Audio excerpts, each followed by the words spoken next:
Les damos la bienvenida de parte de Universo de Letras y también agradecemos mucho a la Facultad de Derecho por esta invitación. Yo soy Luis Sánchez y pues estoy aquí junto a Valeria Gallo y hoy tenemos una charla muy interesante justo en este contexto de lo que estamos viviendo en el 8M y pues queremos agradecerles su presencia y contarles un poco cómo va a estar la dinámica para que justo se sientan libres y unidos para esta conversación. Vamos a platicar del nuevo libro de Valeria, Feminismo, ¿eso qué? Pero justo queremos que también ustedes participen y si en algún momento tienen una pregunta o un comentario, estaría perfecto que alzaran la mano y los podamos escuchar y escuchar. Perfecto, entonces, ¿podemos comenzar? ¿Listo? Pues me gustaría justo que iniciemos con Valeria presentándose, pero no como otras presentaciones así, ya saben, como muy pues académicas, no, queremos escuchar a Valeria que nos cuente quién es ella como lectora primero, pues para ir iniciando esto. Hola, muchas gracias por venir. Aquí lo único malo es que no traje el libro. Me da mucha pena. No se me ocurrió traerlo, la editorial no pudo traer para venta, pero tenemos una sorpresita para el final, así que vale la pena. Bueno, yo soy Valeria Gallo, soy ilustradora principalmente y autora de, este es mi tercer libro como autora, pero casi toda mi carrera, ¿sí se oye, verdad? Casi toda mi carrera la he dedicado a la ilustración, al principio hice animación también. Como lectora, dice Rubí, pues desde chica estuve, desde que nací, de hecho llegué a una casa rodeada de libros. Mi papá es historiador, es politólogo y además escribe libros, hace libros principalmente para bachillerato y los ha hecho en cómics, ha contado los programas de la materia de historia los ha hecho en cómics.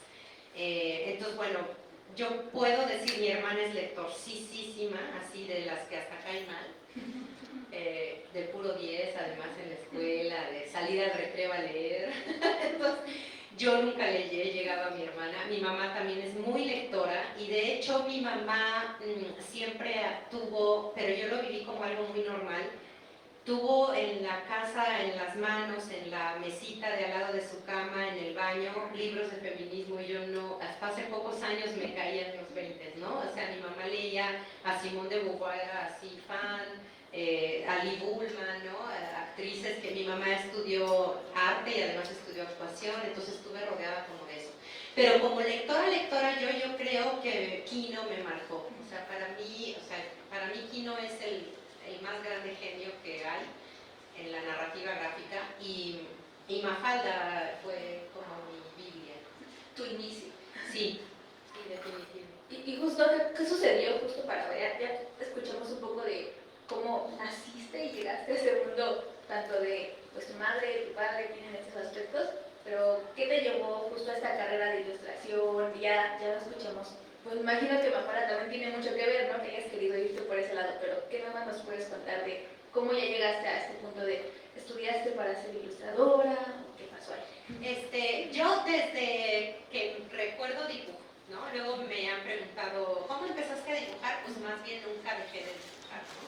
Y sí, bueno, mi papá pues dibuja cómics y eso, y mi mamá, lo que hacía mi mamá también me influyó mucho, porque además, bueno, en esos tiempos, les hablo del siglo pasado, obviamente, no existía, cuando yo era chiquita, no existía el diseño como carrera, se llamaba dibujo publicitario.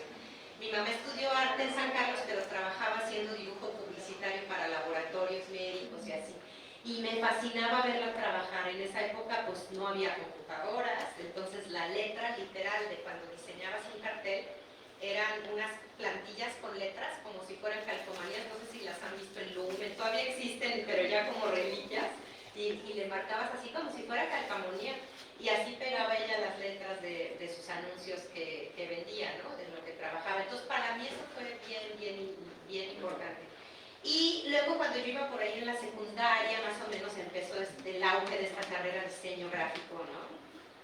Y yo decía, ¿qué será eso? Pues me suena que es dibujo, pues voy a estudiar diseño gráfico, ¿no? A ver qué pasa. Pero luego terminé la prepa y me equivoqué ahí, me distraje, me casé, a los 2 años me divorcié, obviamente.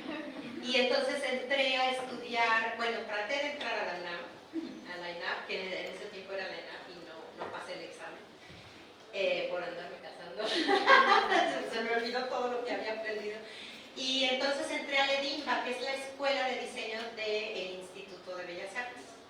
Y la pasé súper bien. Es una escuela padrísima, que es como, se llama la licenciatura, es diseño, no es diseño gráfico, ni diseño textil, ni industrial, es diseño. Porque tenemos como un tronco común donde nos enseñan gráfico, textil y muebles y objetos. Y ya luego los últimos 2 años te vas como yendo hacia lo que más te gusta.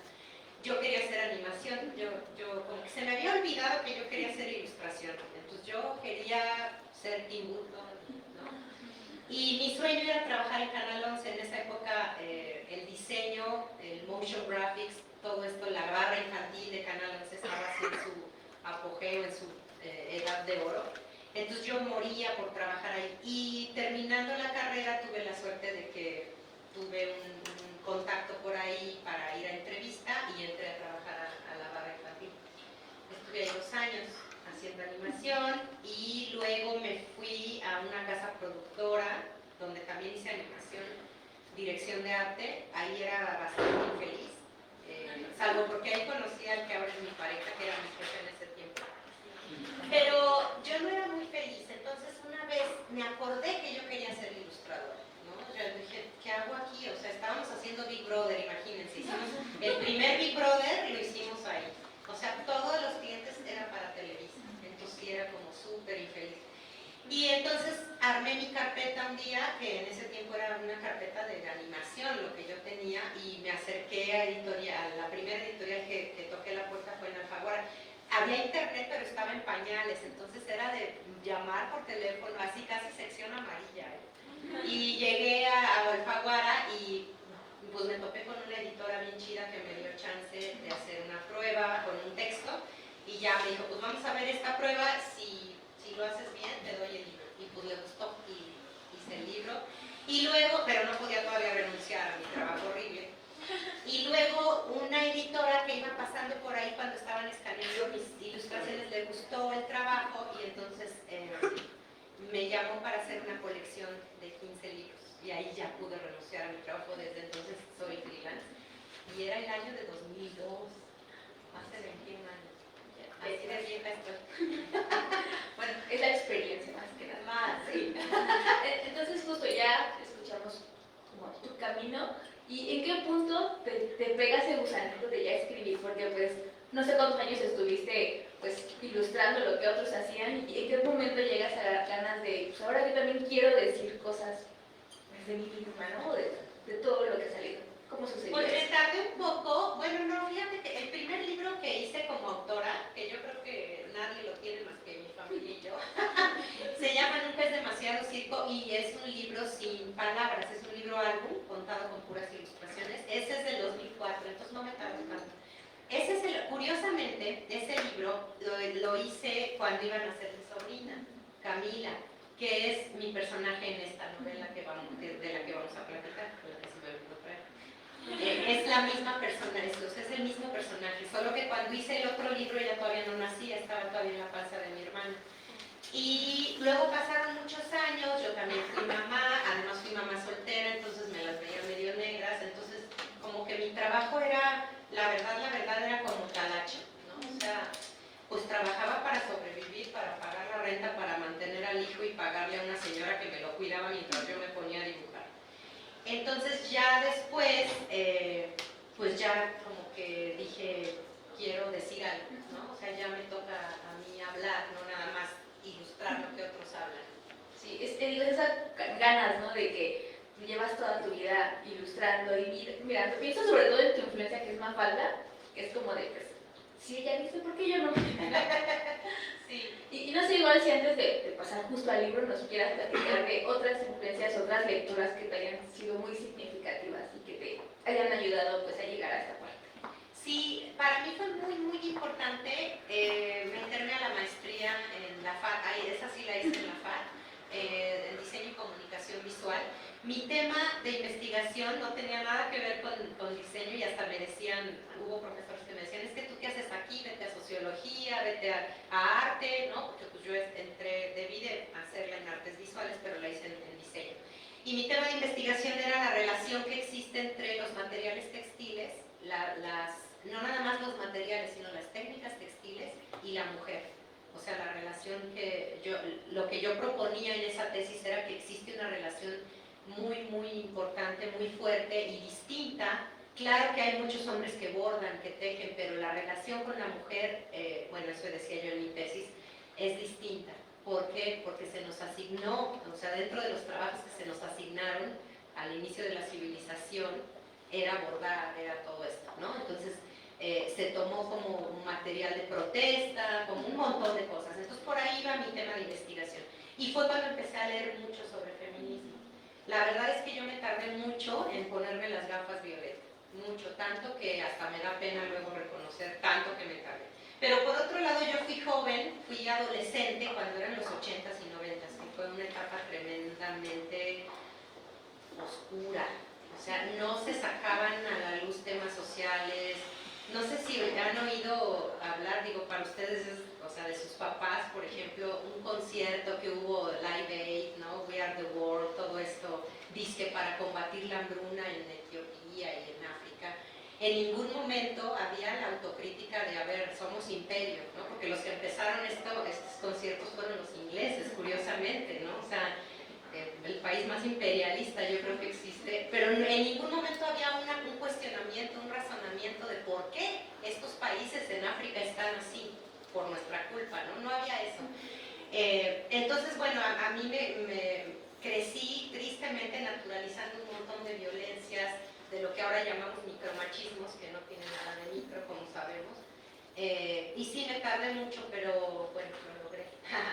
Justo, eso es como muy importante porque creo que en este momento como que existió el boom del feminismo de alguna manera, que justo es lo que nos cuentas, ¿no? En los 80s, en los 90s, pues hasta había mucha gente que hablaba como de, feminismo fuchi, ¿no? Y que en este momento pues es como una conversación, no sé qué piensan ustedes también, estaría padre que nos cuenten, si es algo más cotidiano que se escucha y que se siente como más normal, pero que justo es lo que nos lleva a tu libro, ¿no? A por qué escribir sobre feminismo y por qué es tan importante. Yo sé por qué, pero me gustaría que todos escucháramos. ¿Qué piensas también tú? Pues fue ese proceso, estaba yo trabajando en mi tesis y quise meter un proyecto al Sistema Nacional de Creadores de Arte, del FONCA, que es un apoyo muy bueno. Bueno, es un reconocimiento, pero también es una beca de 3 años buenísima. 2017 fue un año terrible económicamente para mí y mi pareja. Entonces dije, voy a meter el proyecto y a ver qué pasa y que me lo dan. Y yo había propuesto, en el proyecto yo propuse una novela gráfica sobre feminismo. Me atreví a proponer eso, yo nunca en mi vida había hecho este tipo de narrativa visual de tipo cómic, ¿no? Que al final más o menos es lo que es la novela gráfica. Yo solo había hecho libro alto, libro ilustrado, entonces bueno, me dieron el proyecto y pues me lancé. Me tardé 5 años en hacer esta novela. No se sientan mal por sus tesis ahora. Sí, justo. Y que justo este libro pues es como creo que es una herramienta de acercamiento, porque les digo, no sé qué piensen ustedes, como que tenemos la imagen del feminismo muy cercana. No sé si alguien me quiera decir que tal vez no, tal vez sí, tal vez aquí no, pero que creo que sigue habiendo esa barrera de el feminismo solo es para mujeres, o el feminismo solo es para un cierto tipo de mujeres, y creo que libros como el tuyo nos ayudan a justo dar ese paso de que no es cierto, de que todos podemos aprender y leer de feminismo. ¿Pero qué piensan ustedes? Quiero Bueno, vayan pensando en eso, porque igual vamos a tener una sorpresa al final, entonces les interesaría ir pensando en esas cosas. Muy bien, y justo Valeria, creo que ya es el momento de que nos cuentes justo de qué va este libro y pues sí, que los dejes explicaros. Sí, ¿verdad? Porque como no me traje el libro. Bueno, todo surgió porque en el 2017, el Me Too pues es del 2016, ¿no? Entonces en el 2017 mi hijo estaba en la secundaria, estaba en una secundaria activa que se llama Logos. Tiene muchas cosas malas el Logos, pero tiene una cosa bien bonita que les da mucha libertad a sus estudiantes, demasiada libertad a veces. Y en el 8 de marzo era muy bonito porque las chavas tomaban la escuela, tomaban el patio, que hacían sus pancartas, pero además pancartas, además hablando de maestros, o sea, acusando a maestros de la escuela que al final acabaron corriendo, ¿no? O sea, era muy fuerte el movimiento. Y yo tengo un solo hijo que es niño. Y entonces era muy curioso, bueno, en ese tiempo digo pobres, ¿no? Pues lo vivieron muy fuerte los chavitos, los varones chavitos, ¿no? Un amigo de la familia, que estaba ya como en tercero secundaria, me contaba que se trató de acercar a ayudarle a sus amigas a hacer las pancartas y casi lo sacaban a patadas, ¿no? Entonces todo eso como que era muy fuerte también y estaban como todas así, ¿no? Esa mezcla, ¿no? De enojo, pero también de euforia y de alegría, pero los chavos no entendían qué onda, ¿no? Entonces una vez platicando con este amigo, el que les digo que estaba en tercero, me dijo, es que creo que no sabemos de dónde viene, ¿no? O sea, sí es válido el enojo y tal, pero a lo mejor no sabemos bien de dónde viene. Entonces como que me empecé yo a plantear esta idea, ¿no? De platicar un poco, no aleccionar, no dar clases, sino más bien dar una especie de contexto, dirigirme a ese grupo de gente, de más o menos mi público, yo lo pensé como de 12 años a 15, ¿no? Como de sexto de primaria a toda secundaria. Y el libro iba a tener como estos datos, pero sin llegar a ser un libro de texto. Yo no quería que fuera un libro aburrido de texto. Entonces me tardé como en dar con el camino narrativo, con el mejor camino narrativo. Primero pensé hablarles de la autobiografía, pero pues como ya dije, yo fui chica en los 80s, entonces a qué chavita de ahorita le va a interesar la vida de una ñora que en los 80s oía Cindy Lauper, ¿no? Y traía el reflejo así, o sea, nada que ver, ¿no? Entonces de pronto un día estoy con mi sobrina, que además mi sobrina es mi mejor amiga, o sea, somos así, ella también dibuja muchísimo todo el tiempo. Y estaba yo platicando con Alfonso. Alfonso es mi pareja, él es director creativo, como les conté, lo conocí en esta casa productora del infierno donde trabajé. Y entonces trabajamos mucho siempre juntos, los proyectos los rebotamos entre los dos y tal. Y entonces estábamos hablando de, pues yo le decía, es que no sé por dónde abordar la historia del feminismo y tal, y me dice, es que haz de cuenta que le vas a hablar a Cami, que es mi sobrina. Y dije, claro, pues es Cami, o sea, Cami tiene que ser el personaje. Entonces ahí fue donde ya empecé yo como a estructurar la historia de Camila. Mi hermana luego se enoja mucho porque la mamá de Cami en el libro es muy conservadora. Tiene una mezcla bonita porque a la vez que es madre soltera, es un poco más independiente que cualquier mamá, pero sigue teniendo esta dependencia con el papá. Le inventé un hermano, sentí la necesidad de inventarle un hermano para que la mamá le dijera de repente a Camila, tienes que cuidar a tu hermano, tienes que darle de comer, ¿no? Y Camila decía, pero ¿por qué le tengo que dar yo de comer? Pues porque eres la mujer, era la respuesta de la mamá. Entonces, a mí me hacía falta esos pleitos entre la mamá y Cami. Y luego yo tenía esta lista de escritoras, activistas, pensadoras, artistas visuales que yo quería meter en la novela, ¿no? Pero no sabía cómo meterlas, o sea, yo estaba hecho un lío. Entonces lo que hice fue hacer como esta estructura de la historia de Camila, lo hice en tarjetas de color naranja. Entonces escribía, por ejemplo, Cami se pelea con su mamá porque quiere tener un cuarto para ella sola. Cami le ve un anillo de compromiso a la mamá y se enoja, ¿no? Y habla del matrimonio. Cami platica con su mejor amiga que cree que está embarazada, pero la amiga no quiere tomar ninguna decisión hasta que el novio opine. Así, ¿no? Y luego tenía otras tarjetas de otro color donde tenía Kate Millett, su teoría del amor romántico, ¿no? De la idea del amor romántico. Susan Brown Miller, que escribe un libro que se llama Contra nuestra voluntad, donde habla de violación.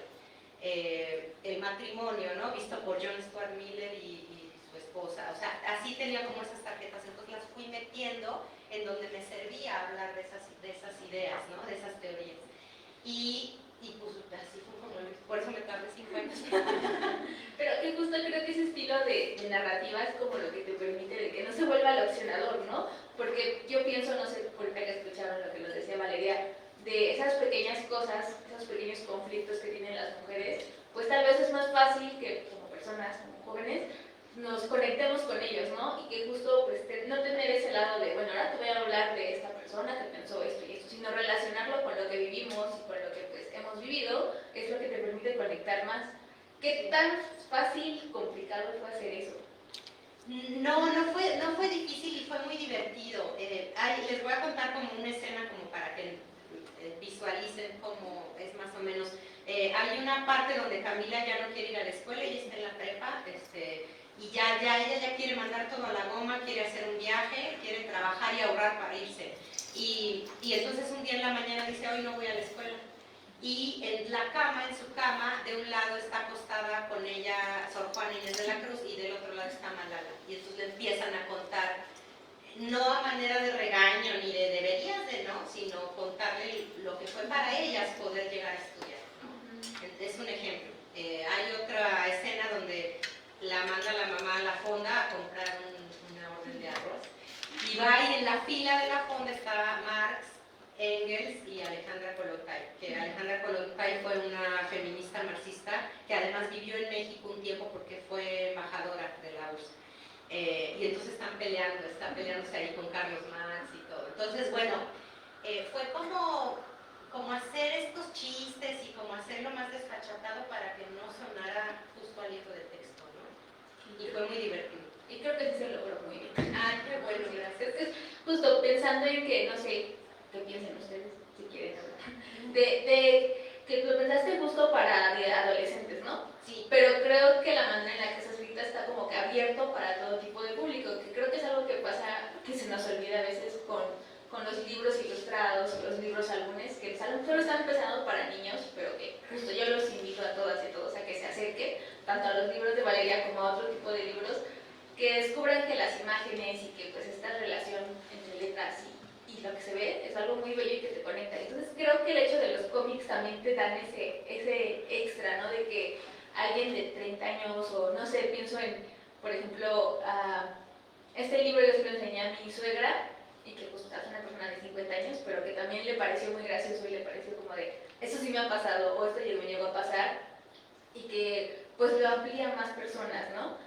Y que a mí me gustaría saber, pues, cómo fue ese proceso de que tú ya te acercaras justo a estos feminismos y a estas ideas, porque ya nos dijiste que hay veces en las que llegas tarde, pero ¿cómo sucedió eso? ¿Cómo llegaste al feminismo? Pues yo creo que así con lo de las lecturas que hacía para mi tesis. Ahora, como comunicadora visual, me empezaron a interesar los temas sociales a partir de Ayotzinapa. En 2014, cuando pasó todo esto, cuando apenas empezó la búsqueda de los 43 estudiantes de Ayotzinapa, a mí me indignaba muchísimo, ¿no? Entonces yo sentía, bueno, mi hijo en esa época estaba chiquitito, bueno, no chiquitito, tenía, se me olvidó cuántos años, se me olvidó qué año nació, tenía 9 años. Pero entonces íbamos en la mañana a la escuela y en el radio íbamos sobre todo estos días, digo, porque ya sabemos, ¿no?, que en los sexenios anteriores el crimen estaba todavía peor que ahora. Y entonces oíamos estas noticias, ¿no? Y él me preguntaba y era como muy fuerte. Y una vez platicando con Alfonso le dije, a mí me gustaría hacer algo visual, ¿no? Como para también ayudar a informar y tal, ¿no? Entonces a mí se me había ocurrido una exposición, algo así, llamarle a colegas ilustradoras, ilustradores para que participaran. Y Alfonso, que sabe cómo funcionan las redes sociales y todo, me dijo, no hagas exposición, hazlo en redes sociales. Entonces le escribí a 3 colegas, a una ilustradora y 2 ilustradores, y les dije, tengo esta idea, vamos a agarrar los retratos de los chavos desaparecidos y vamos a proponer unos retratos nosotros, ¿no? Desde la ilustración, desde la plástica. Y los 2 ilustradores dijeron, no, yo no le entro. Y ella sí, Margarita Sada, una ilustradora muy buena, la de conocer. Y bueno, ya cuando tuvo listo el retrato, me dijo, ella dibujó a Carlos Lorenzo y yo dibujé a Benjamín Ascenso. Y me dijo, ya lo tengo, ¿qué hago? Y le dije, súbelo a tus redes, pon la frase, yo, Margarita Sada, quiero saber en dónde está Carlos Lorenzo, y córrelo y etiqueta a quien creas que va a seguir la dinámica. Y lo hizo, y yo luego, pocas horas después, yo subí el mío, y pues así empezó la cadena. Ajá. Y fue un movimiento muy, muy, muy fuerte.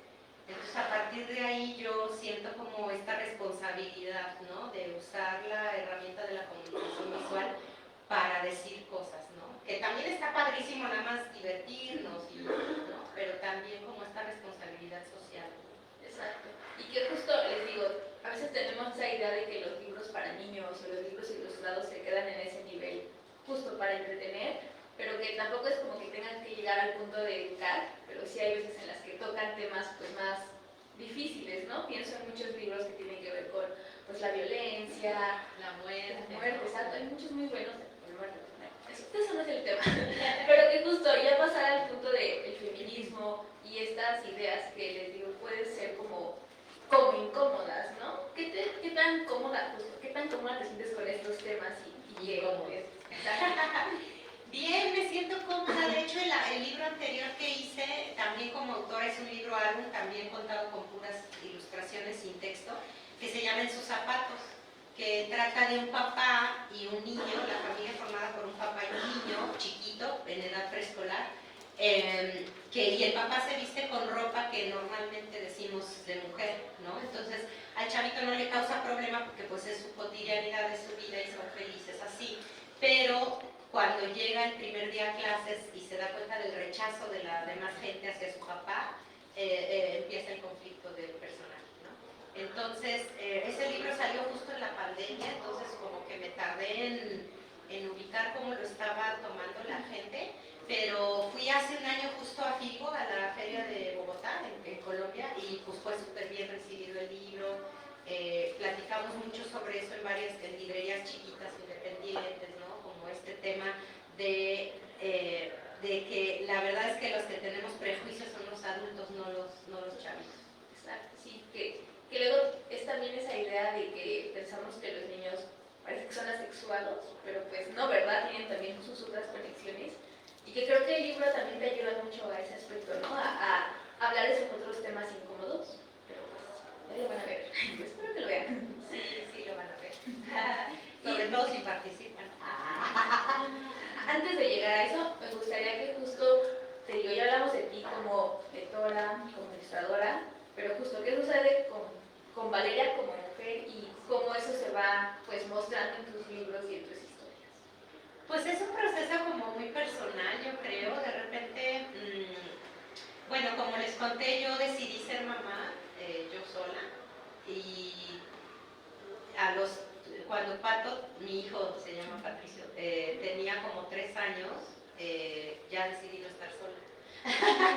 Y formamos como esta familia. Tenemos un libro muy bonito, la verdad, Alfonso y yo. Lo escribió Alfonso y yo lo ilustré, que se llama Esta familia que ves, ¿lo conoces? Lo publicó SM.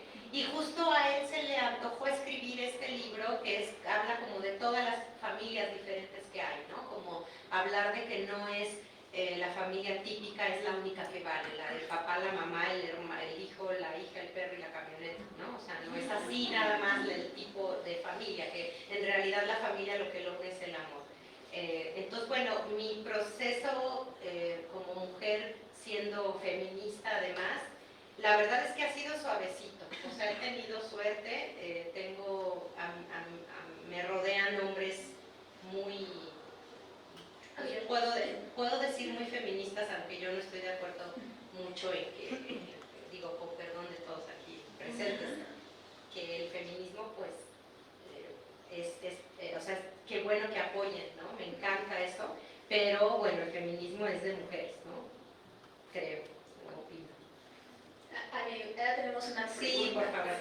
Bueno, ahorita que hablas bastante sobre esta cuestión de cómo es que llega al punto en el que la persona cuando entra pues, en su convivencia con la sociedad, pues resulta que se da cuenta pues, de todos estos estigmas y todas estas situaciones que se replican dentro también del seno familiar, que es el punto al que yo quiero llegar. Y me gustaría preguntarte, ¿a ti qué fue lo que más te costó trabajo de deconstruir? Porque de hecho nos comentas que llegaste como tarde al feminismo, pero, o sea, no, bueno, no escuché como desde cuándo te consideras feminista, pero sí me gustaría como saber qué fue lo que te costó trabajo de quitar de tu cabeza como diciendo de esto está mal y cómo lo hiciste.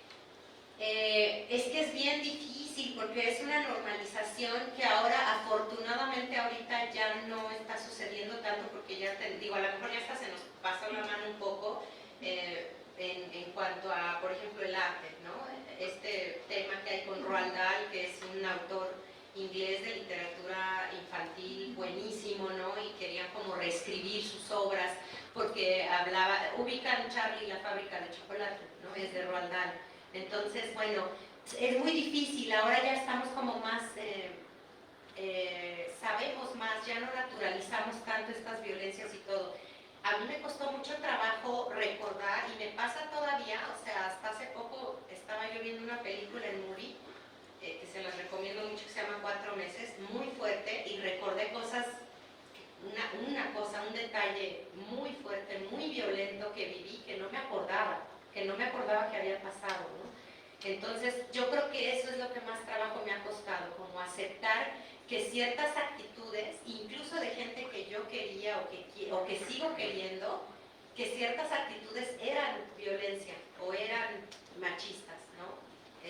Comentarios, miradas, cosas que como que te vas acordando y lo peor de todo es que siento vergüenza, ¿no? O sea, siento culpa, es como decir, ¿cómo es posible que no haya yo reaccionado en ese momento, ¿no? Y bueno, yo creo que muchas de aquí se identifican con esto, ¿no? Tristemente nos sigue pasando, pero creo que afortunadamente cada vez menos. Eso fue, yo creo que lo que más trabajo me costó. Gracias. Gracias a ti. ¿Alguien tiene ahorita otro comentario, otra pregunta? Por ahí. ¿Qué tan complicado fue hacer digerible el contenido? O sea, bueno, hacer este tema de que es un libro ilustrado y poner autores que pues muchas veces tienen lecturas pues, muy pesadas, así. ¿Qué tan complicado es hacer eso? O sea, bueno, me interesa mucho saber cómo fue el proceso de poder hacer digerible lecturas así. Pues mira, en realidad es como el proceso de hacer un libro de divulgación, ¿no? O sea, la divulgación es eso, es llevar un tema muy complejo, pasarlo casi como por un colador y entonces hacerlo digerible literalmente para la gente, ¿no? No banalizarlo, sino hacerlo digerible. Entonces, lo que pasó fue que yo fui como, bueno, leí, me fui como a la fuente directa, o sea, por ejemplo, Kate Millett, que es una de las feministas que menciono en el libro, tiene un librote así maravilloso que se llama Política Sexual, que es una maravilla. Pero obviamente no iba yo a meter todo eso, ¿no? O sea, mi novela tiene 180 páginas, no cabía y no era la idea. Entonces lo que hago es que además de leer esos libros, también leo como un respaldo un libro que se llama Feminismo para principiantes, que es de, no me acuerdo si es Nuria Varela, no me acuerdo de quién es, perdón. Y eso me ayuda muchísimo también, ¿no? Y luego meto en los diálogos, los hago muy campechanos, o sea, muy cotidianos, los diálogos de Camila con estas mujeres. Me inventé un gato, el personaje de un gato, que me ayudó muchísimo como a decir cosas que podrían tomarse como a mal, ¿no? Pero que me servía en ese momento, ¿no? Por ejemplo, cuando sale Virginia Woolf en un capítulo que Camila está muy enojada porque no tiene un cuarto para ella sola, obviamente sale Virginia Woolf en referencia a su ensayo Una habitación propia. Pero existe también como ya ahora esta idea de el feminismo blanco, europeo, privilegiado, ¿no? Muchas mujeres, o sea, no pueden aspirar a una habitación propia y escriben en las rodillas mientras cuidan al bebé o mientras cuidan el puesto del mercado, ¿no? Entonces, sí hay como esta idea de, pues sí, Virginia tenía la vida hecha, ¿no? Hay gente que piensa eso. Entonces yo meto por ahí diálogos donde el gato dice, pues sí, porque Virginia dice, tenías que irte a la salita de estar a escribir, ¿no? Y esconder tu manuscrito. Y el gato dice, pues eso sí tenías salita de estar. O tenías que vender Tupperware para completar, ¿no? O Simone de Beauvoir, que ha sido muy criticada, fue muy criticada siempre por su amor a Sartre, ¿no? Muy feminista, pero enamoradísima de Sartre. Entonces en el capítulo donde sale Camila platicando con Simón, Simón le dice, yo tuve un novio y muchos años y nunca me subordiné a él, y el gato dice, yo leí otra cosa. Entonces el gato me servía muchísimo como para meter esas cosas que bajaban un poco como la tensión y que lo hacen pues más divertido, ¿no? Por otro lado me ayudó Camila, mi sobrina, porque yo la conozco tan bien que yo sabía lo que podía contestar y sus reacciones, ¿no? Luego le tomaba nota de lo que iba diciendo y decía, esta frase me sirve y así. Obviamente le pedí permiso, Cuando yo decidí que Camila iba a ser mi personaje, la empecé a bocetar y dije, a ver, le tengo que decir. Entonces hablé con ella y ella, súper vale gorro, yo no tengo problema. Le dije, bueno, que por cierto mañana vamos a tener un live a las 6 en el Instagram de Penguin Kids, y va a estar Camila. Entonces estoy bien emocionada porque quiero saber qué dice ella, de cómo se ve en el libro, ¿no? O sea, se quiere conectar. Eso es lo que también tenía curiosidad de qué tanto te sientes cómoda tú mostrando, porque pues quieras o no se van a ir filtrando cosas personales. Sí. Por ejemplo, el reportero nos va a decir, mañana sabremos qué piensa Camila, pero justo tú cómo te sentiste, de alguna manera te tienes que exponer, ¿no? Y con un tipo de esa temática pues todavía más. ¿Qué sucede en ese aspecto? Es muy padre, se los recomiendo mucho porque es muy terapéutico hablar desde la autobiografía. En este caso pues hablo de Camila, y no hablo de cosas íntimas de ella, nunca, ¿no? O sea, respeté como esa parte y más bien son como cosas que yo voy intuyendo que podría contestar ella en ciertas circunstancias, pero cosas que yo sé de ella, que le han pasado y que ha vivido, no las meto. Yo, por otro lado, sí soy muy dada a hablar desde la autobiografía, ¿no? Y no tengo bronca, y de hecho creo que también es una parte muy bonita del feminismo, ¿no? Como se me hace como tan marcada, o sea, tan fuerte esta frase de lo personal es lo político, porque así es, ¿no? O sea, hablamos desde nosotras, desde lo que nos está pasando y lo ponemos al centro y que lo vea todo el mundo, ¿no? Y luego lo regresamos y luego otra vez, entonces me hace un proceso muy rico. Muchas gracias. ¿Alguien tiene otro comentario? Ajá, perfecto. Bueno, yo tengo una pregunta, no sé si sea compleja, o sea, desde mi perspectiva y por su historia, y a mí, por ejemplo, me causa mucho conflicto por la edad que tengo y todos los medios que ahorita tenemos, o sea, Twitter, Facebook, no leo tanto, pero sé que debería, pero, ¿sabes? O sea, como que dices, ¿qué entiendes? Bueno, no sé qué entiendes, no sé cómo definirás el feminismo tú. Yo lo defino, o sea, no me gusta así como usar la palabra definición. No, sí te entiendo. Sí, yo creo que es una ideología, una manera de vivir, ¿no? Una manera de ver la vida, ¿no?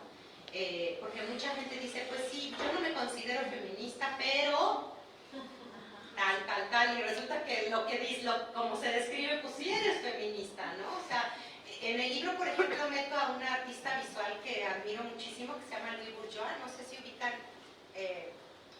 hace varios años hubo una exposición muy grande de ella en Bellas Artes, una arañota gigante, ¿se acuerdan? Que estaba fuera de Bellas Artes de metal, esa es de Louise Bourgeois. Louise Bourgeois es un personajazo, entonces ella no se consideraba feminista, o sea, hasta medio le causaba bronca pero las feministas de los años 60 y 70 en Estados Unidos, ella es francesa, pero muy pronto se fue a vivir a Nueva York, a Estados Unidos, y la consideraban un ícono feminista, por su vida, porque su vida la plasmaba en su obra, ¿no? Entonces, alguien me preguntó, en estas entrevistas del libro, alguien me preguntó eso, ¿qué pasa cuando tú llamas a alguien feminista, a alguien que en su tiempo no solo no se consideró, sino que no le parecía que la llamaran feminista? Bueno, es como recontextualizar también la vida de esas personas, ¿no? Ahorita estoy leyendo, porque estoy queriendo hacer una novela gráfica acerca de Nahui Olin, no sé si ubican el personaje de Nahui Olin, y bueno, o sea, por supuesto que es feminista, si la vemos desde la óptica de ahora, o sea, claro que era feminista Nahui, ¿no? Y por mucho que critiquen a Frida, por supuesto que Frida era feminista, ¿no? Entonces, para mí es eso, más que salir a marchar, o sea, también es eso. Son muchas cosas, pero por eso digo que es más como una actitud frente a la vida, ¿no? Creo. Y que además también somos humanos y humanas y humanes y tenemos un chorro de contradicciones, ¿no? Meto también en la novela a una autora norteamericana que se llama Betty Friedan, que es de las feministas llamadas como liberales.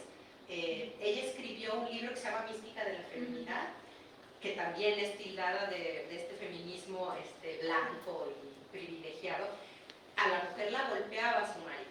La mujer ya había publicado 2 libros sobre feminismo y no se podía divorciar, no podía separarse del marido, ¿no? Y en un capítulo hablo de eso porque Camila, el personaje, tiene una vecina a la que golpea el marido y a Camila le da muchísimo coraje y dices, ¿qué pasa con estas mujeres, no? Y entonces se topa con Betty Friedan yo ya era una feminista publicada y a mí me costó mucho trabajo divorciarme, ¿no? Entonces también creo que sentimos esas contradicciones de repente, ¿no? Y decimos, no, pero es que ¿cómo voy a ser yo feminista si estoy aquí, ¿no? Babeando por este galán, por ejemplo, ¿no? Pues somos contradicciones también, ¿no? Gracias.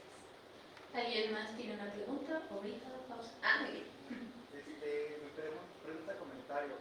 ¿Cómo, bueno, no sé si también Camila ya ha hablado de cómo se ve en el libro, o si es la primera vez en la que va a hablar, cómo es que ella se ve plasmada en el libro, se siente identificada, cómo vio el libro, porque también me encanta la idea de temas tan complejos como es el feminismo, como es otros temas que son hasta cierto punto un tabú, que para un adulto, para una persona mayor de edad es difícil comprender, pero simplemente con que un niño lo entienda, cualquier persona lo puede entender. Entonces también esta propuesta que usted propone en el libro de cómo es que los autores le hablan a Camila sobre sus diferentes pensamientos, ella lo entiende, pues si un niño lo entiende, una niña lo entiende, no sé qué edad tenga Camila. Camila ahorita ya tiene 19, pero les digo que me tardé 5 años en hacer el libro. Entonces ella tenía 14, 15 cuando empecé. Es la primera vez mañana que va a hablar de eso. A mí misma no me lo ha dicho. Nada más quiero hacer una aclaración. No te creas que si un niño lo entiende, los adultos lo entienden, ¿eh? Los niños entienden cosas que los adultos jamás entenderemos. Y bueno, en ese tiempo, Camila es muy reservosa, es muy chistosa, es una persona súper original, por eso la agarré de personaje. Camila nunca me ha dicho, cuando yo le llevé el libro, cuando lo vio, era así estaba emocionadísima. Y sobre todo en un capítulo donde hablo de su papá, de su relación con su papá, sí la vi que fue así de casi llorar, ¿no? Pero no me lo ha dicho, no me ha dicho nunca nada. Nunca me ha dicho, ayer entró a una junta, porque tuvimos una junta con la editorial para ponernos de acuerdo para el live de mañana. Y campechanísima, me parecía que, ¿no? que ya todo lo superó. Entonces, no sé, apenas mañana voy a saber. Pero yo sí tuve como ese miedo, ¿no? De que no se sintiera invadida, de que hasta ahorita creo que no, que para nada se ha sentido invadida, ni se ha sentido que le falte al respeto o que hablé de su vida privada, ¿no? Porque además, les digo, yo tuve mucho cuidado en no contar cosas que además, que ella me cuenta mucho, somos muy, muy amigas, somos muy, muy unidas. Entonces, para mí hubiera sido muy fácil hablar de esas cosas que ella me contaba, ¿no? Y no lo hice. Y bueno, la manera es como esta misma idea, ¿no? De la divulgación, como bajar un poco, no bajar los temas de importancia, sino lenguaje, como el lenguaje. Yo creo que el secreto está en el lenguaje que usas, ¿no? Hablaba ahorita Rubí de estos libros álbum que son una maravilla, que son una herramienta, para mí es el mejor vehículo para hablarle a los chavitos de temas muy fuertes. Hay un libro impresionante que ojalá lo consigan, que se llama El pacto y la muerte, que es de Wolf Edward, algo así, alemán, acaba de morir apenas el año pasado. Es el mejor libro, así, pero no nada más el mejor libro ilustrado, el mejor libro álbum, el mejor libro para hablarle a los niños y niñas de la muerte. Es una belleza, porque empatizas con la muerte. Convirtió a la muerte en un personaje agradable, entrañable, que tiene esta relación con un pato que ya se va a morir. Empieza el libro y el pato ve a la muerte y dice, ching, ya me voy a morir, ¿no? Pero le dice a la muerte, vente un rato, vamos a hacer las cosas que a mí me gusta hacer. De eso se trata el libro y de verdad yo creo que es de los libros más maravillosos del mundo. Entonces sí, los chavitos entienden muchísimas cosas, ¿no? Que luego nosotros creemos que no entienden y a lo mejor no entienden de otra manera, pero sí. Aquí voy a hacer un comercial. Sí. Aquí tenemos atrás la librería Jaime García Terrés, no sé si la ubican. Bueno, ahí justo, ¿verdad? Ajá, recién remodelada, justo el Universo de Letras tiene ahí un centro de lectura infantil y juvenil donde pueden encontrar libros como Patria y la Muerte y otros para que justo si ya se quedaron picados de ¿qué hablan tanto de imágenes y libros alguna? Ahí pueden encontrar, está abierto a todo el mundo. Así que es la invitación. Sí. Justo, pero volviendo a esto, ahorita que mencionabas tú lo del feminismo y esos conceptos, creo que tenemos, bueno, quiero pensar ya que en este momento ya no tenemos esa idea de que el feminismo es como una mala palabra y que justo yo recuerdo justo a principios de los 2000 que la gente les preguntaba, ¿te consideras feminista? Y siempre era como de no, porque era como una mala palabra. ¿Qué sucede justo? Que este libro justo se llama feminismo, ¿no? O sea, iniciar desde esa parte es como muy, no sé qué lo piensen ustedes, pero siento que es como muy fuerte y que es como que lanzarte al abismo de este pues, el mundo editorial. Pero ¿cómo fue ese proceso de que ya saliera el libro y de que todo está lleno? Bueno, lo del título está padre porque yo había pensado, en realidad el libro, si estuviera aquí, verían que el título es Feminismo con interrogación y luego eso que como con exclamación, como diciendo guacal. Mi idea del primer título, o sea, mi primera idea del título era Feminismo, qué aburrido, pero la editorial no quiso, porque dijeron es que se puede malinterpretar, no se va a vender, porque se va a parecer que de verdad estás, digo ¿quién va a pensar que de veras estás diciendo que qué aburrido? Pero bueno, fue como la única concesión que hice, que me dijeron, no, el título tiene que cambiar, entonces por eso puse feminismo, eso que, ¿y qué me preguntan? ¿Que cómo fue? ¿Cómo fue? Ya nos contaste qué no pasó con ese título, pero cómo llegaste a esa idea de que pues necesitaba mencionarse el feminismo desde el inicio. Pues es que fue como muy natural, ¿no? Como estaba yo en un, no sé si ubican a un caricaturista, autor que tenemos aquí en México que se pone Bef, Bernardo Fernández, ¿no lo ubican? Es autor y ilustrador y novelista gráfico, que yo quiero muchísimo, es un amigo muy querido. Y una vez estaba yo tomando una especie de taller que organizó en su casa y había casi puro machín, perdón, bueno, había casi puro, y una chava y yo nada más, ¿no? Una chava y yo, que soy una ñora. Y entonces nos empezó a decir, Befa, a ver, platiquen qué proyecto traen, ¿no? ¿Qué proyecto quieren? Yo ese curso lo tomé cuando yo apenas estaba empezando la novela y no sabía bien por dónde. Y cuando me tocó a mí decir qué proyecto traía, empiezo a decir, pues es que es más o menos una novela gráfica que va a hablar de la historia del feminismo. Y alcanzo a ver por el rabillo del ojo que uno de los machines le hace así, literal. Pero además les hablo de un hombre de 40 y tantos, ¿no? Obviamente, así va. Entonces dije, híjole, así se va a llamar mi novela. Está buenísimo, porque mucha gente tiene esa reacción. Mucha gente sigue diciendo que hueva, ya se dijo todo, todos los libros hablan de lo mismo. Pues sí, y vamos a seguir haciendo libros de eso y vamos a seguir hablando de eso hasta que se entienda. ¿Alguien? Por aquí ya tenemos manos atadas aquí y luego ya atrás. Por la naturaleza del libro, censuraste algo que, o sea, que dentro del proceso creativo dijeras como, eso estaría muy padre, pero justamente para el público al que va dirigido, no sé si ponerlo. Bueno, sí, qué buena pregunta me estás haciendo. Sí, sufrí mucho con el capítulo donde participa la autora que les digo, Susan Brown Miller, que habla de violación en su libro Contra nuestra voluntad. Sufrí mucho ese capítulo porque yo no sabía hasta dónde, o sea, si de veras poner que Camila en algún punto se enamora de un galán, empieza a andar con él y tal, y sí hay una escena donde pareciera que él quiere forzarla a algo. Entonces corto ahí la escena y luego ella sale del edificio súper sacada de onda, llorando, enojada y tal, y se topa con Susan, y Susan le dice, te violó, te forzó, y dije, no, o sea, no, nadie violó a nadie, pero sí estuve como tentada a hablar de eso, o sea, sí sentía la necesidad, ¿no?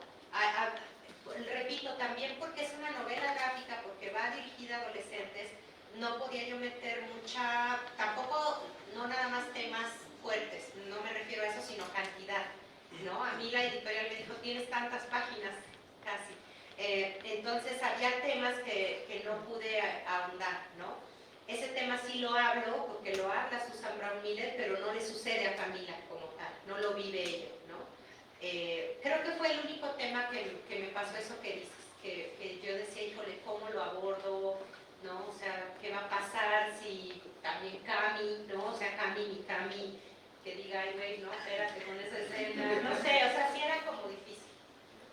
Pero la verdad es que tengo un editor al cual adoro, que se llama Diego Mejía, que me dio mucha libertad. O sea, Diego fue así de, casi no me cambió, o sea, en realidad cambiaron una que otra palabra. Yo cuando presenté el proyecto ya estaba terminado todo el boceto, todos los diálogos escritos, lo presentó a consejo, pasó la novela y lo corrigieron, pero de palabritas chiquitas y lo del título. Pero fuera de eso no hubo, de repente por ahí, no hay groserías, pero sí, por ejemplo, Camila en una escena dice, tengo que cuidar al huevonazo de mi hermano. O sea, cositas así que yo creí que me iban a censurar y no sucedió. ¿Quién? Otra vez yo. Sí, qué bueno. Justamente en esa parte donde hablamos de un personaje que es, pues en parte lo describes, o más bien utilizas de su parte real, pero también creas como esta parte para hacerlo afines. ¿Qué hubiera pasado si hubieras escrito, no desde la perspectiva de una Camila de 14 años que apenas está entrando a la adolescencia, sino de una Camila que a lo mejor y tiene 9 años y apenas está como entendiendo esta situación, o una Camila de 30 años que ya es adulta y pues vive, pues ya está dentro del mundo laboral, ¿no? Igual y también te daría como eso mucho material para hacer un 2.0 de este libro. Sí, eso ya me lo dijo un reportero de la jornada y me gustó mucho. Sí, puede ser. En este caso, digo, y yo sigo queriendo hablar de mí, de mí como mujer, ¿no? Obviamente el público no serían ni ustedes ni las adolescentes, serían mujeres más de mi edad, ¿no? Pero creo que es bien bonito y bien válido como todas esas perspectivas, ¿no? A partir de la edad, de cómo vas viviendo cosas, ¿no? Y se me hubiera ido como a muy largo, pero hubiera sido bonito trabajarlo. Nunca se me ocurrió desde la infancia de Camila. Lo que sí sucede en el libro es que va creciendo y va madurando. O sea, eso sí, no sé, Rubí, que ya lo leyó, si se siente en el libro, pero incluso el trazo del personaje es distinto. Si tú ves la primera Camila del primer capítulo y ves la última Camila, sí se ve que pasó tiempo y que creció, que maduró. ¿Alguien tiene otro comentario? Por acá. Bueno, si quiero preguntar, ¿no? Algo, justamente estaba pensando en esto, digo, no tengo planes de separar ni nada, ¿no? Pero sí imagino como escenarios, y ahorita que lo dice Valeria respecto al tuyo, de pronto, ¿cuál es el papel que vas a tener como hombre? ¿No? Es algo que yo me lo pregunto, ¿no? Porque a ver, justamente el jueves que es el paro, digo, ok, no las vamos a ver, pero ¿y nosotros qué vamos a hacer, no? O sea, ¿qué actitud tenemos? Porque creo que justamente eres parte de cómo, de lo que vives, ¿no? Yo en mi vida tengo dos ejemplos. Uno, mi tía, una persona que, bueno, ya falleció, se dedicó toda su vida, o mucha parte de su vida a seguridad pública.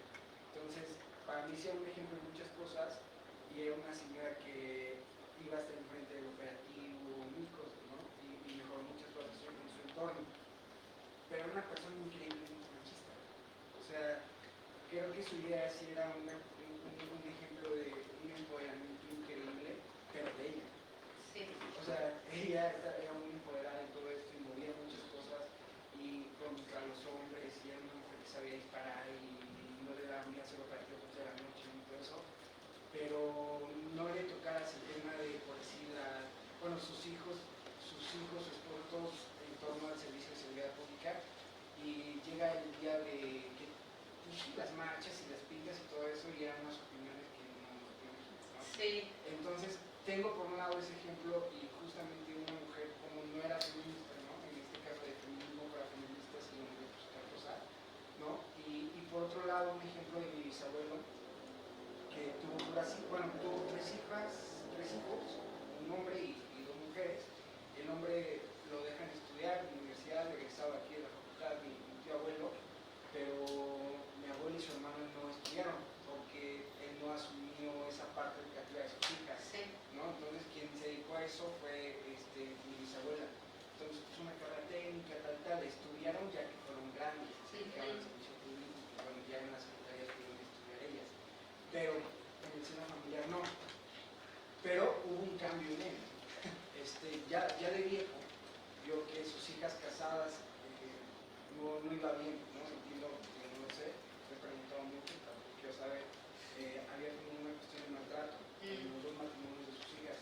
Entonces él fue y las divorcia, o sea, se las saca de las casas en donde estaban, se las lleva a la suya, y ellos no se divorciaban porque dependían completamente de los maridos. sujetos. Entonces él les ayuda a se vuelve king en su casa. Él cría 6 nietos. Él enfermo ya de cáncer y todo, pero se puso a crear toda su vejez, fue preparar comida, llevar a las escuelas, todo eso, ¿no? Y de ahí hay como un atracado increíble ahí en la familia, ¿no? Pero justamente mucho por el impulso de bisabuelo, ¿no? Sí.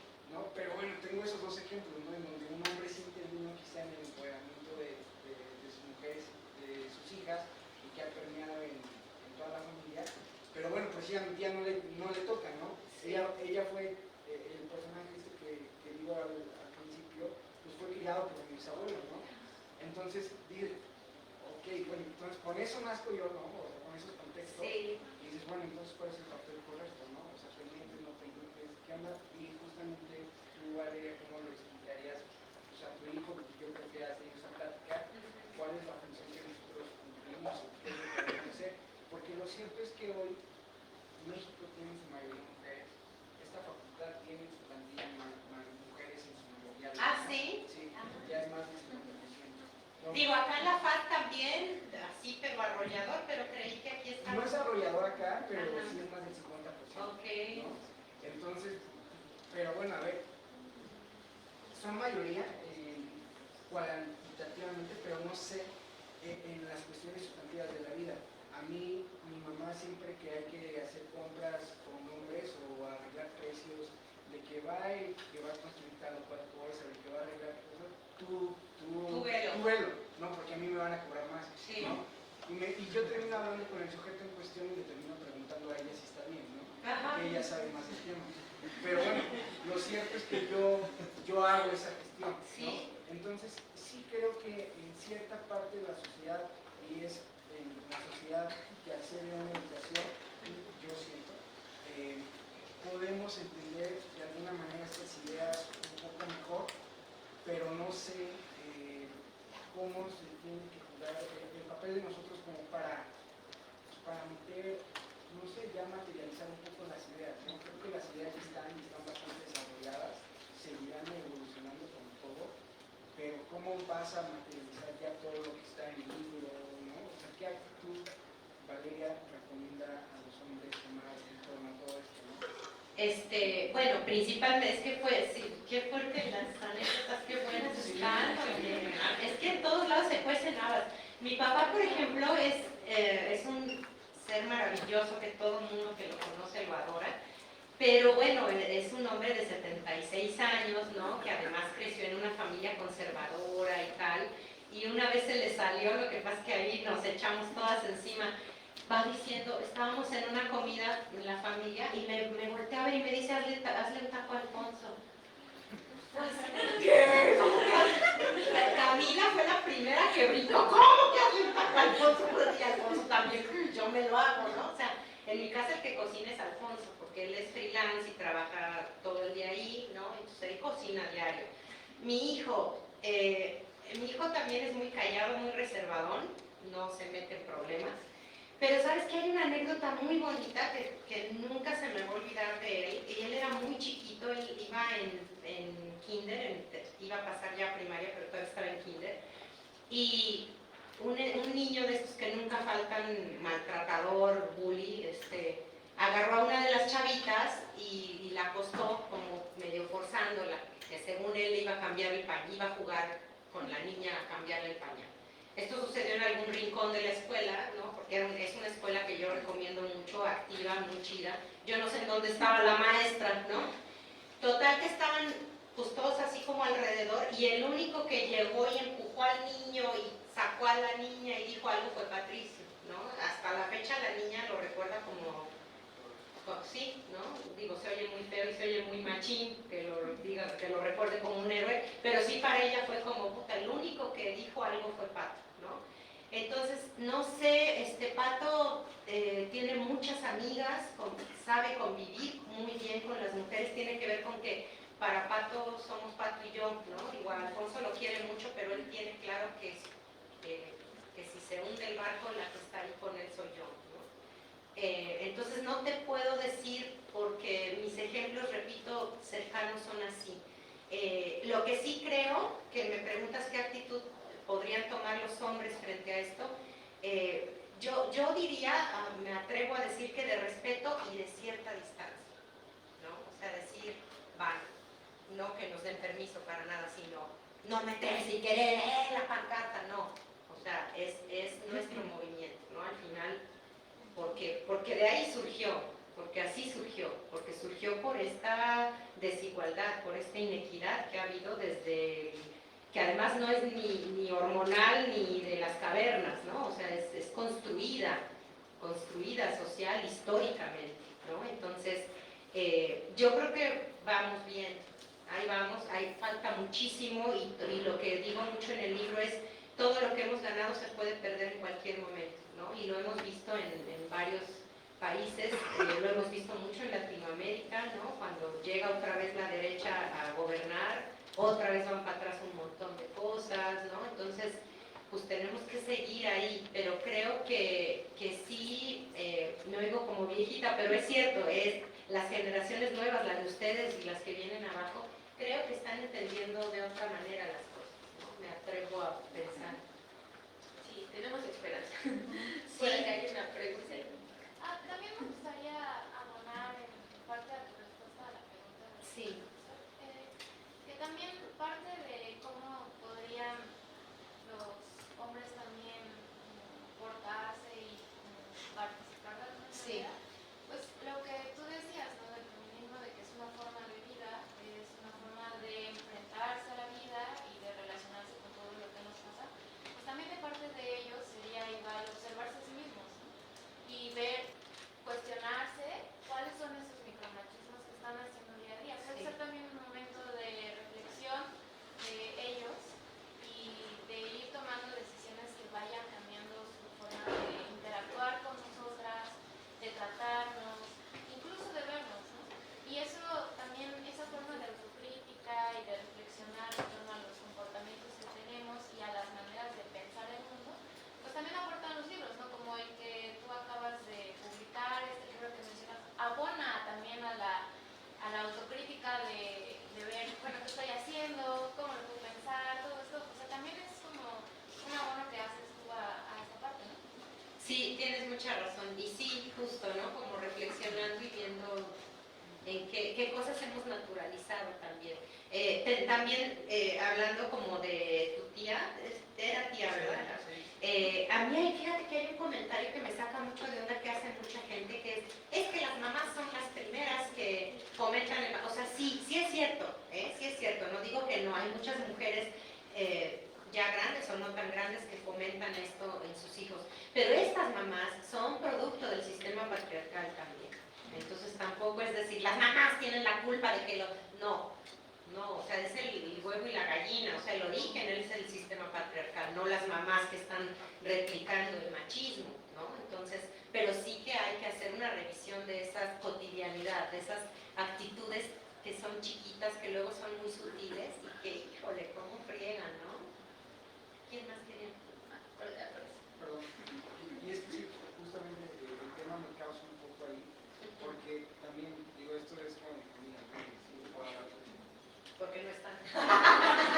Bueno, la noche bajando las patas, pero pues Thatcher, ¿no? O sea, que sí fue primer ministra y todo, pero si revisan su gabinete, en mayoría hombre, ¿no? Pues sí. Ahora que fue también hace poco, la legislatura pasada, la primera, entiendo que ya hubo una legislatura de paridad de género, revisa las iniciativas y no se hizo nada sustantivo, ¿no? Entonces, justamente por eso era también mi pregunta, ¿no? De cómo, y entiendo perfectamente el tema y la lucha de ustedes, pero creo que sí atañe de manera pasiva, no activa, Claro. al hombre, ¿no? O sea, porque sí que está padre que la mujer se puede tratar, pero si no... Pero si del otro lado sigue replicándose esto, claro. Creo que ya se limita muy bien con lo que está diciendo por allá, ¿no? Entonces, pero bueno, porque hemos tenido ejemplos, ¿no? De que no necesariamente que la mujer ya toma la decisión redunda en una materialización efectiva a favor de, ¿no? Yo así el primer ministro Margaret Thatcher y el Congreso de la Paridad de Género y pues me pasó como beneficiado respecto de la conquista del género. Sí. Entonces, sí, justamente era como una duda de una persona mayor informada, ¿no? Que uno lo piensa y por más que lo reflexione,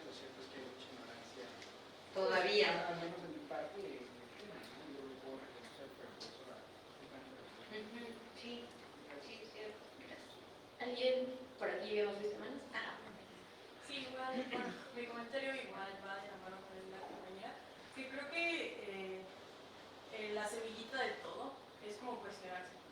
Y cuestionarse es bien difícil, o sea, tanto para los hombres como para las mujeres. Bueno, en respuesta a lo que dice el profesor, que cuál es como su papel, qué pueden hacer ellos, qué actitudes pueden tomar en relación a todo este movimiento, todo lo que está pasando, yo creería que es cuestionarse y levantar la voz. Porque, como lo dije, cuestionarse es súper difícil, ¿no? O sea, y es súper difícil reconocer que has tenido ciertas actitudes machistas, actitudes que han lastimado a otras personas, que tú tienes tan enraizadas y tan normalizadas que no lo notas, ¿no? Sí. Y creo que por eso la gente no lo hace, porque duele y duele muchísimo, ¿no? O sea, como darte cuenta de todo esto que tienes tan internalizado que no notas.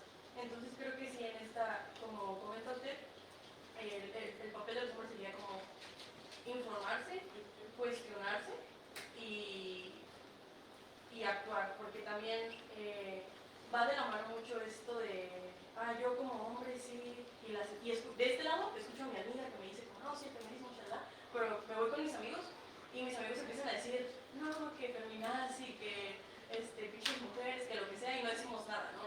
Porque justo es toda una corriente de pensamiento, ¿no? Sí. Entonces creo que también levantar la voz es muy importante. Sí. Entre su círculo de amigos, entre su círculo de hombres. Sí, sí, claro. Y sí es cierto que es muy difícil, ¿no? Y también de este lado, como preguntabas tú, me preguntabas hace rato qué parte me había costado trabajo, y es esa, justo lo que tú estás diciendo, que cuesta mucho trabajo darte cuenta lo que, digo, de este lado como mujer, que pude haber parado a lo mejor algo, ¿no? Alguna actitud, muchas cosas pude haber, otras no pude haberlo hecho, ¿no? Pero sí eso de observarte y reflexionar y ver qué puedes empezar a hacer es un paso bien difícil, bien difícil. por acá tenemos otra mano. Bueno, y es que ese es uno de los mayores problemas de esto que estamos hablando, que es lo normalizado, ¿no? Están estas actitudes y el miedo que muchas veces como personas tenemos a la confrontación, tanto por nosotros mismos como con la compañía, que nos cuesta aceptar que hemos tenido actitudes que no son correctas. ¿Por qué? Porque así nos lo educaron, ¿no? Y así se lo han dado, o sea, así ha sido por generaciones, tanto como esta cuestión de confrontación, a de que muchas veces tus círculos cercanos, tus amigos tienen estas mismas actitudes y tal vez por miedo a perder a un amigo, Claro, que se burlen, o sea, no dices nada. Claro. Y aunque tal vez tú no lo hagas, pues sigues perpetuando lo mismo. Sí. O sea, sí, como que impulsas a que eso siga, a quedarte callado, Sí. no decir nada. Sí, sí, claro. Perdón.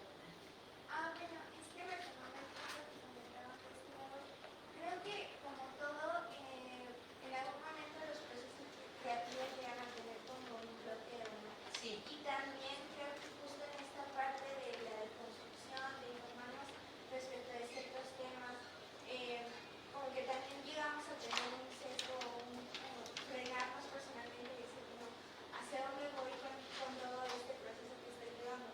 Entonces, a mí personalmente me pasa que en estos momentos estoy como muy ajena a todo ese contenido, porque como que ya no sé para dónde ir. Entonces, mi pregunta era más como, ¿en algún momento se juntó ese freno de estar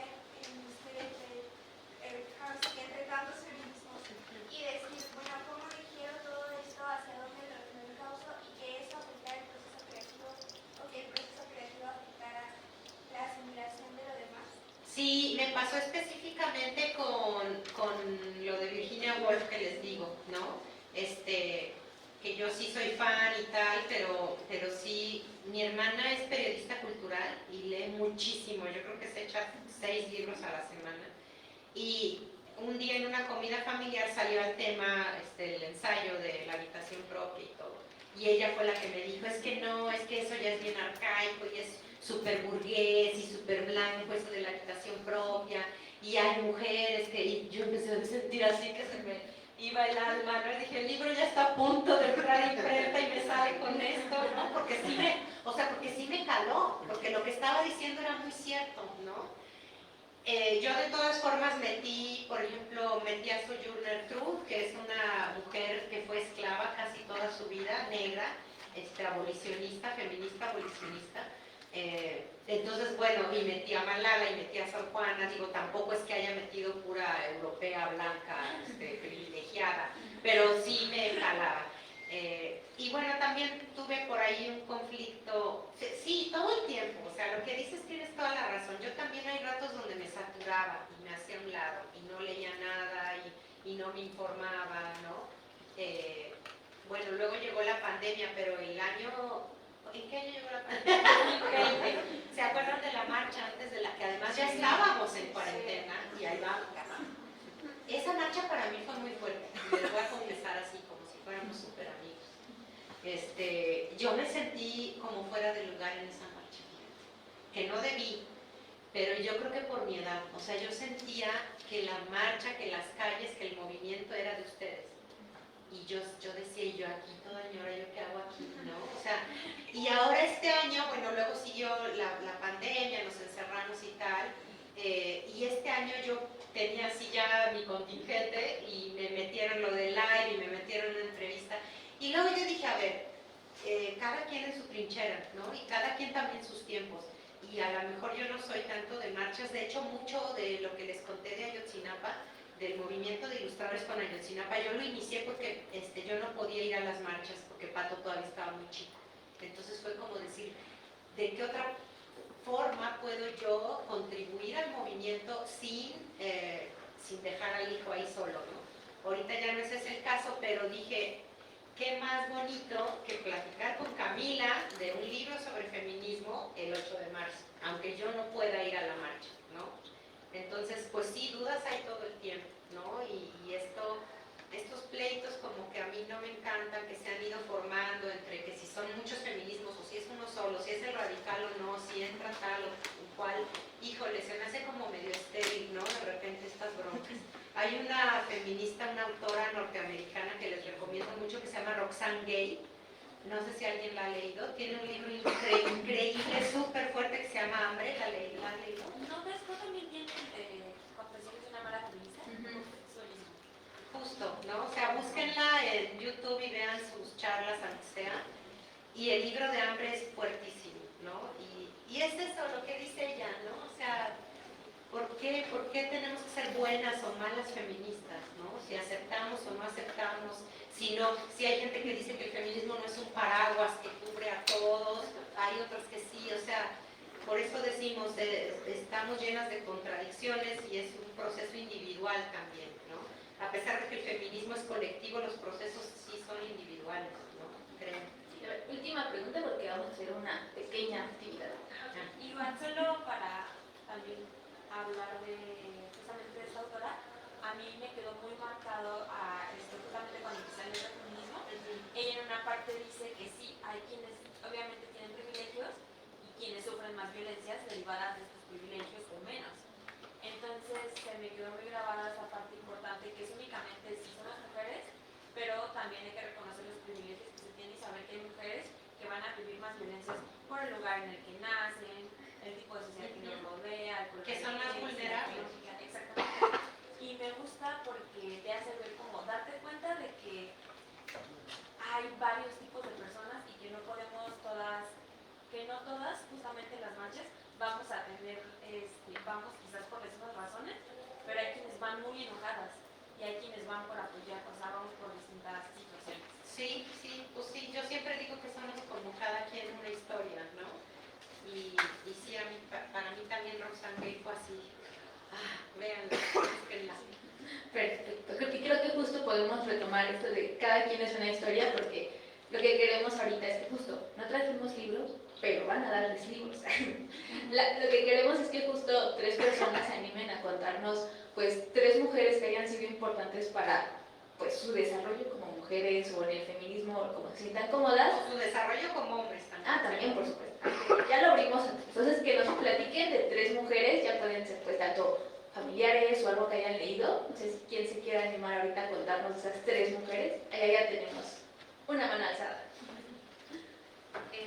Bueno, obviamente va a sonar como muy, pues sí, muy obvio, pero en primer lugar obviamente está mi mamá.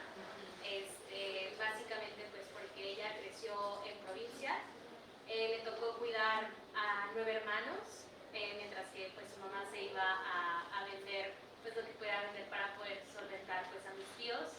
Y pues ella es un ejemplo porque ella siempre quiso ser educadora y pues no podía salir a estudiar a la normal pues porque era bastante peligroso salir después de donde ella estaba, pues por toda esta cuestión de que pues era campo, era provincia, etcétera. Entonces ella tuvo que estudiar lo que pues había en el pueblo, que fue auxiliar de contador, tuvo que estudiar corte y confección y pues gracias a todos estos estudios que ella tuvo, pues me enseñó muchas cosas y pues era quien me hacía mis disfraces cuando iba en la primaria. Hasta la fecha todavía me sigue componiendo uno que otro vestido y aparte de eso, creo yo que, bueno, no creo, estoy segura de que para mí mi mamá es un gran ejemplo porque a pesar de ella, después de tener 3 hijos, estar casada y tener al suegro en su contra que le llenaba pues la cabeza al esposo de que esa mujer se te está subiendo a las barbas, no la dejes estudiar. Afortunadamente, gracias a que mi mamá pudo estudiar una licenciatura, ella es quien nos mantiene hoy en día, pues porque mi papá es víctima del desempleo. Otra mujer que me inspira bastante es mi abuela, por parte de mi mamá, porque ella se embarazó muy joven, se embarazó a los 13 años y pues vivió en un contexto de violencia muy fuerte y pues a sus 13 años sus papás la corrieron de su casa, se tuvo que ir a vivir con esta persona, tuvo a su bebé y todo y pues la volcaba y a sus 14 años, si no me equivoco, tomó la decisión de salirse de ese lugar. Una niña de 14 años teniendo en brazos a un niño, ¿no? Y salirse a la deriva, a ver qué lo que él enfrentaba, qué le buscaba la vida, pues para mí fue bastante interesante y bastante importante porque al final de cuentas esa niña de 14 años que se salió desde su casa y tuvo que comenzar a criar hijos, pues hoy en día tiene a 7 que son profesionistas y pues mi abuela no tiene nada que preocuparse porque pues tiene a sus hijos, ¿no? Solamente pues se preocupa de mantener feliz a su familia. Y pues otra mujer que me atrevería va a sonar muy egoísta, pero soy yo misma. Sí, bien. Porque pues a pesar de romper con todos estos estigmas que se tienen, sí, mi mamá vivió pues en un contexto pues machista y todo, y pues quiera o no, pues vivió con esto y justamente era por eso que yo te preguntaba qué fue lo más difícil que tuviste que deconstruir, porque mi mamá hasta la fecha todavía sigue replicando esos macro machismos en mí, ¿no? Que pues, me decía como de, no, estoy aquí cerca de tu casa, no te vayas tan lejos, ¿no? Yo que hago 2 horas de camino todos los días para venir a la universidad, le decía, no, es que esto es lo que yo quiero. Y la verdad es que pues me admiro porque al final de cuentas siento yo que mucho o poco de lo que haga hay personas que me están viendo, están mis sobrinas que me están viendo, están mis primas que me están viendo.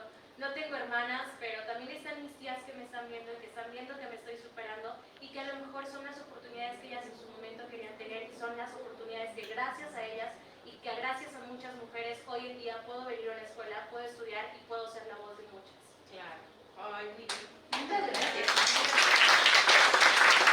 ¿Alguien más? Bueno, a mí me gustaría poner primero igual a mi mamá. Mi mamá igual estuvo casada como unos 2 o 3 años, pero pues era un matrimonio muy violento. Mi mamá estuvo como a punto de morir por este señor y posteriormente pues se divorció casi como huyendo del lugar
aparte de las dificultades que implica estar trabajando todo el día, pues yo estoy aquí, ¿no? Estudiando y así.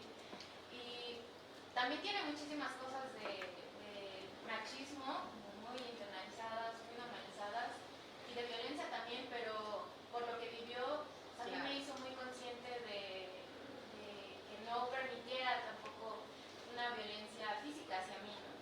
Me hizo muy consciente de que no dejara que me golpearan, que me trataran de una manera que no me gustara, que alzara la voz en momentos que me sintiera incómoda, porque ella no quería que yo pasara exactamente lo mismo y me lo enseñó a mí, afortunadamente. Sí. Y también me gustaría poner a mi prima tiene mi edad, y crecimos juntas muchísimos años, como hasta la secundaria, vivimos juntas. Y mi prima, pues al principio no me contaba muchas cosas, pero después una vez platicando con ella aprendí wow, no soy la única a la que le pasan estas cosas, no soy la única a la que le hicieron esto, no soy la única que vive este tipo de violencias con los hombres, y así, o que se está cuestionando cosas. Y con mi prima surgió también esta como unión de, es que a mí también me pasó, y te entiendo, o sea, esta parte que yo sentí es que no me está entendiendo mi mamá, o no me entienden los demás, no sé qué pasa. Y con ella como que logramos esta parte de unir nuestras historias que parecían como desconectadas porque cada una estaba en su onda, y fue mucho apoyo, ¿no? O sea, cuando he tenido momentos muy difíciles como de crisis, que digo, es que no sé ni siquiera lo que estoy haciendo, o las cosas que me han pasado anteriormente que me llevaron a desarrollar un trauma complejo, igual por agresiones, como víctima del machismo y de, pues sí, violencias por parte de hombres, pues ella ha estado ahí, ¿no? Apoyándome, y aunque a ella también a veces se le hacía como muy normal, y pues, te cuestionaba, pues que por qué a Mariana le pasan estas cosas, o sea, por qué Mariana reacciona así y genera un trauma, y para nosotros es muy normal. Pero ese apoyo, esa fortaleza de mi prima también me ha ayudado. Y una maestra de filosofía y letras, de hecho que yo también tomo clases de filosofía y letras, y ella daba la clase de género, violencia y ética comunitaria. Y con ella también me pasó lo que comentaste de recordar cosas que yo decía como, wow, sí es cierto, también me pasó a recordar. Ajá, sí, no lo recordaba. Y ella hacía en algunas sesiones como prácticas de terapia con el cuerpo. Entonces como que bailábamos y tratábamos de liberar algunas cosas, y nos empezó a hacernos conscientes del cuerpo, o sea, cosas que habíamos como olvidado totalmente, de cómo caminar juntos a un ritmo, cómo ir soltando la pena para tal vez poder estarnos como derechos o coordinar cosas que se nos habían olvidado, ¿no? Desconectarnos del cuerpo. Y ella me ha ayudado muchísimo, las lecturas, los talleres que tuvimos en clases, a poder reconectar también esa otra parte con mi cuerpo como mujer, ¿no? Sí. Qué padre. Con tu prima viviste la sororidad, ¿no? Por primera vez. Exacto. ¿Alguien más? Había. Pues primeramente a mí me gustaría encasillar en primer lugar a mi mamá y a mi abuelita, porque yo creo que no tengo manera como de ponerlas en un lugar diferente. Mi abuelita a los 19 años ya era viuda y tenía 3 hijas.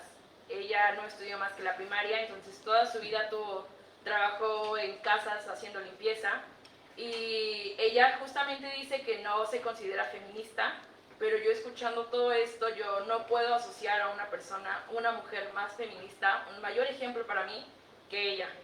Y mi mamá, porque toda su vida es superviviente. Mi mamá es una superviviente. También ella me dice que ella lloró mucho cuando mi abuelita le dijo, ¿sabes qué? No vas a poder estudiar en la universidad.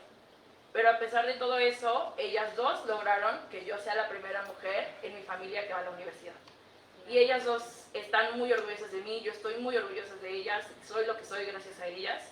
En segundo lugar, me gustaría poner a las mamás de mi padrastro, y digo mamás porque también es una situación muy compleja. Mi padrastro tuvo 2 mamás porque su papá tuvo las 2 esposas al mismo tiempo, eran niñas, una tenía 12 y la otra tenía 14.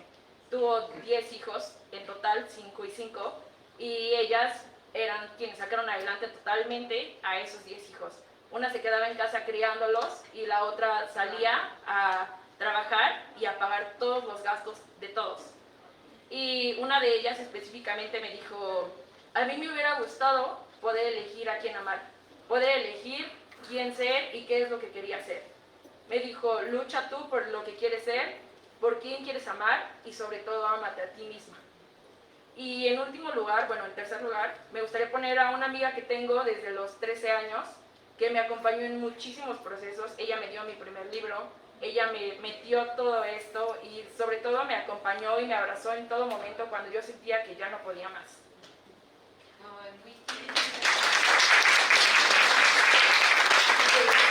Ya se nos acabó el tiempo, pero les agradecemos a todas y a todos los que nos compartieron cosas, los que nos escucharon, y pues no sé si Valeria nos quiere decir un último mensaje. No, pues nada más gracias, la pasé muy bien, estuvo riquísima la plática, muchísimas gracias por recibirnos, por platicar, y pues que nos dejen sus nombres las tres que participaron. Sí, pueden darme sus nombres y algún correo electrónico para ponernos en contacto y poder recibir el libro. Y el resto que no se lo ganó, pues puede ir a buscarlo en prácticamente todas las librerías.